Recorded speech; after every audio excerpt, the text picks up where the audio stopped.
akan langsung bahas tentang apa itu bumi, karena dari asal katanya sendiri geologi itu berarti ilmu tentang bumi, geo adalah bumi, dan logos adalah ilmu, seperti itu. Jadi apa sih bumi itu sendiri? Pada pertemuan kali ini kita akan belajar tentang lapisan-lapisan bumi dan bagaimana kita bisa tahu bahwa di dalam bumi itu isinya apa gitu, karena susah sekali buat lihat ke dalam, atau kedalaman paling dalam kita ngebor sebagai manusia itu adalah 12 km. Dan kita bakal lihat lah ternyata jadi bumi yang 6.000 km ini tuh kita bisa tahu dari mana ya, seperti itu. Nah, jadi ini secara umum adalah interior bumi atau isi bumi ada apa aja. Kita bisa lihat bumi kita bentuknya adalah bola dan terdiri dari beberapa lapisan-lapisan. Dari luar ke dalam itu kita punya kerak gitu kan, kerak bumi, kemudian di dalam kerak kita punya mantel, setelah itu kita punya inti. Jadi di sebelah kanan ini adalah pembagian bumi berdasarkan komposisi kimianya. Jadi ada kerak, mantel, dan inti. Inti itu terdiri dari atas besi dan nikel, kemudian mantel itu adalah isinya batuan dengan densitas sangat tinggi, dan juga kerak juga merupakan batuan tapi densitasnya lebih rendah, seperti itu. Sedangkan di sebelah kiri kita punya pembagian lapisan bumi berdasarkan properti fisiknya, yaitu ada litosfer bagian di atas kita sebut di sini. Kemudian ada yang namanya mantel dibagi dua lagi, upper mantle dan lower mantle, serta inti pun dibagi jadi dua, outer core dan inner core, seperti itu. Nah, jika kita zoom in lebih dekat lagi, ternyata nanti litosfer itu terbagi lagi menjadi beberapa lapisan. Kita akan bahas lebih dalam di pertemuan berikutnya. Nah, pertanyaannya kemudian adalah bagaimana sih kita bisa tahu lapisan-lapisan bumi tadi gitu. Nah, ternyata kita bisa mengetahui lapisan-lapisan itu berdasarkan yang namanya gelombang seismik. Jadi gelombang seismik itu ada dua tipe. Yang sebelah kiri ini kita sebut namanya P wave. Gelombang P dia sifatnya seperti pegas, jadi berupa gelombang kompresional gitu. Jadi dia akan memiliki rapatan dan renggangan. Hal inilah yang membuat gelombang P ini bisa mengalir di semua tipe media, jadi di padatan, di liquid, di larutan, dan juga di gas, seperti itu. Sedangkan satu lagi kita punya namanya S wave. S wave ini adalah gelombang transversal. Dia mempunyai puncak dan punya gelombang. Itu paling gampang membayangin seperti ombak di pantai, seperti itu ya. Nah, karena dia geraknya partikelnya geraknya tegak lurus terhadap arah lambatnya, S wave ini hanya bisa merambat di media padat saja, seperti itu. Nah, nanti dari dua tipe gelombang inilah kita bisa tahu, seperti tadi kalau masih ingat, inti luar bumi kita tuh bentuknya liquid ya, gitu, bukan padatan atau bukan batuan. Nah, jadi di sini bisa dilihat bahwa saat ada gempa, jadi gelombang seismik ini sekarang kita bisa buat dari dinamit misalkan atau dari air gun, tapi secara alami sebetulnya gelombang seismik ini terjadi saat ada patahan dan ada gempa. Nah, kita bisa lihat bahwa bagaimana cara P wave dan S wave ini merambat dapat memberitahu kita banyak hal seperti itu. Jadi salah satunya adalah tadi tipe medianya, apakah dia padatan, apakah dia liquid, cairan, apakah dia gas, seperti itu, dan juga kemudian densitas atau rapat jenis dari material di bawah kaki kita ini, seperti itu. Kenapa sih penting untuk kita tahu densitasnya? Karena nanti densitas ini ternyata akan berhubungan langsung dengan tadi unsur kimianya, penyusunnya apa, apakah nikel, apakah besi, apakah silikat, seperti itu. Karena tiap-tiap benda padat pun akan mempunyai densitas yang berbeda yang akan merambatkan gelombang dengan kecepatan yang berbeda juga. Jadi di sini bisa dilihat bahwa garis yang biru inilah garis T wave. Dari permukaan bumi ke bawah dia mengalami kecepatan yang meningkat, artinya menunjukkan bahwa sampai kedalaman kira-kira 2900 itu kepadatannya atau densitasnya naik. Kemudian tiba-tiba mengalami penurunan secara signifikan, jadi ini sumbu Y-nya adalah kecepatan dalam kilometer per detik, dan kemudian naik lagi, kemudian mengalami stagnasi di bagian tengah, yang inti padat. Jadi dari perubahan kecepatan inilah kita jadi bisa membagi lapisan-lapisan tadi interior bumi.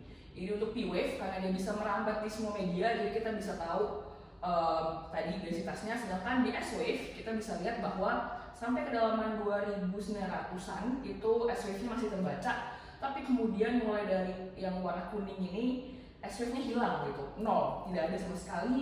Dan itu menjadi jawaban tadi, oh ternyata di outer core ini atau di lapisan kuning ini berarti dia bukan solid ya gitu, kemungkinan liquid atau gas, tapi dari densitasnya kita bisa tahu bahwa itu adalah metal liquid atau logam cair seperti itu. Kemudian S-Wave muncul lagi di kedalaman sekian, dan ini kita tandain sebagai inner core yang berupa solid atau padatan seperti itu.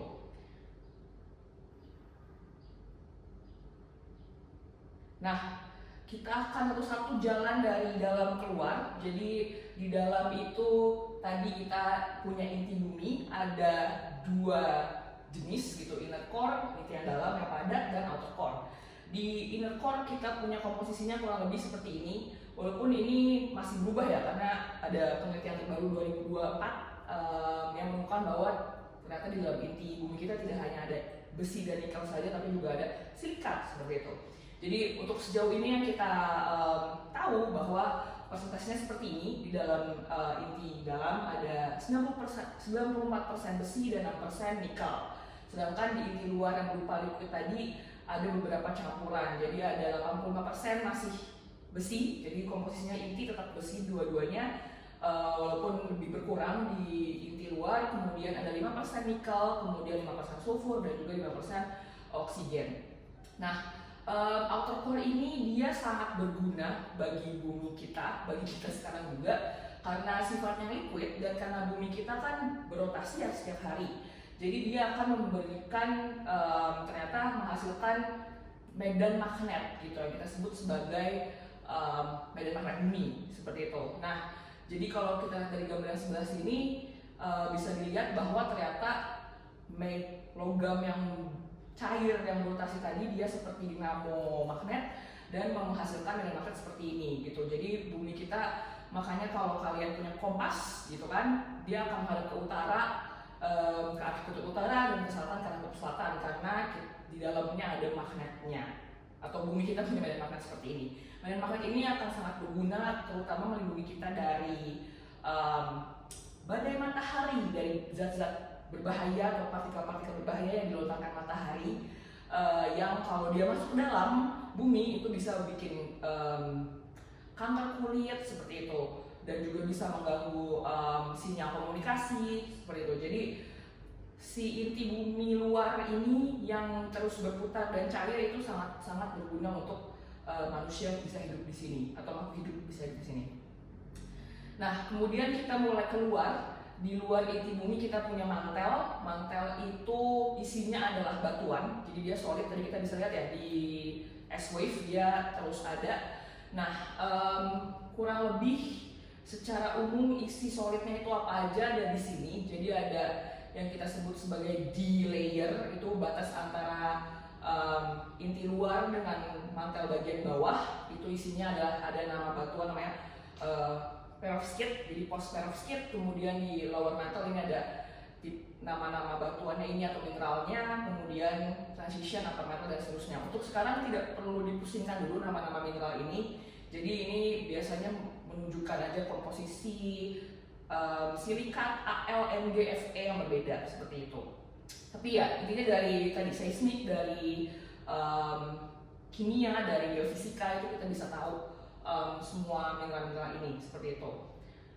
Dan untuk suhunya sendiri kira-kira di mantel itu dia dari suhu 2200 derajat Celcius sampai 870 derajat Celcius. Bumi kita dari dalam keluar itu suhunya makin dingin, jadi paling panas itu di inti bumi sampai 5000 derajat Celcius.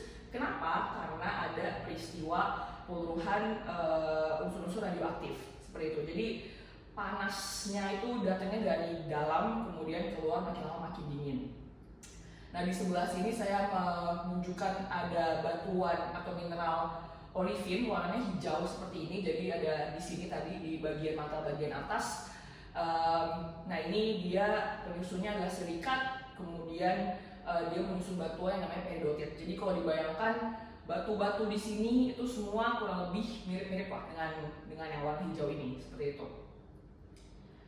Nah, jadi batuan sendiri itu dia mengalami yang namanya deformasi. Jadi batuan di mantel contohnya dia bisa terlipat, tertekan, patah, merenggang seperti itu. Cuman memang sangat-sangat pelan.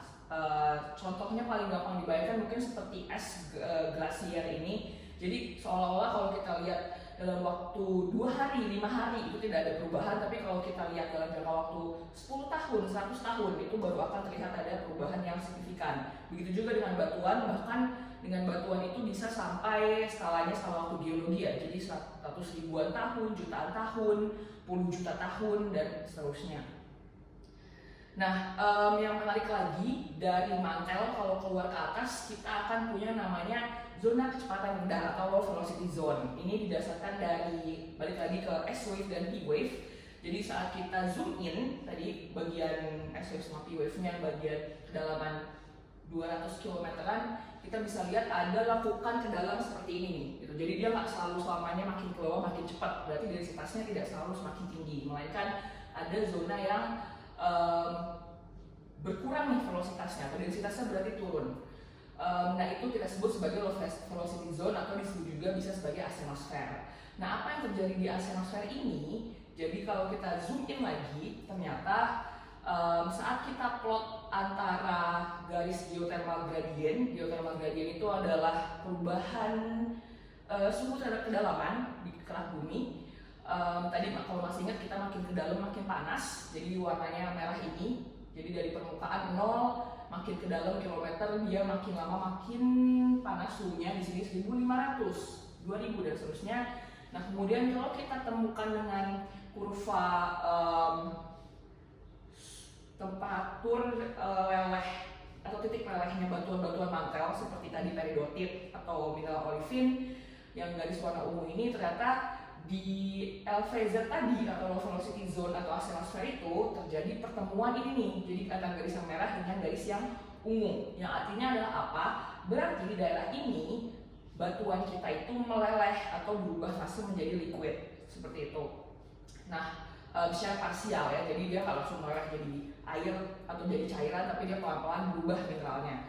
Nah, disinilah karena dia berubah fase menjadi setengah padatan setengah cairan, kalau kita lambatkan gelombang di situ dia akan menjadi turun kecepatannya, makanya dia menjadi low velocity zone. Jadi di sini bisa dilihat di titik yang awal yang atas, di sini batuan kita masih atau mineral kita masih 100% solid atau padat.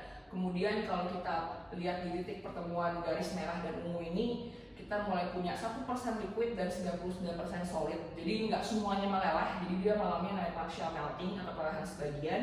Kemudian kalau kita lebih ke dalam lagi, kembali lagi ke posisi 100% padatan gitu. Jadi kedalamannya ini paling zona LVZ ini hanya kurang lebih 200 kiloan gitu. Dari 100 km sampai 350 km, berarti 250 km.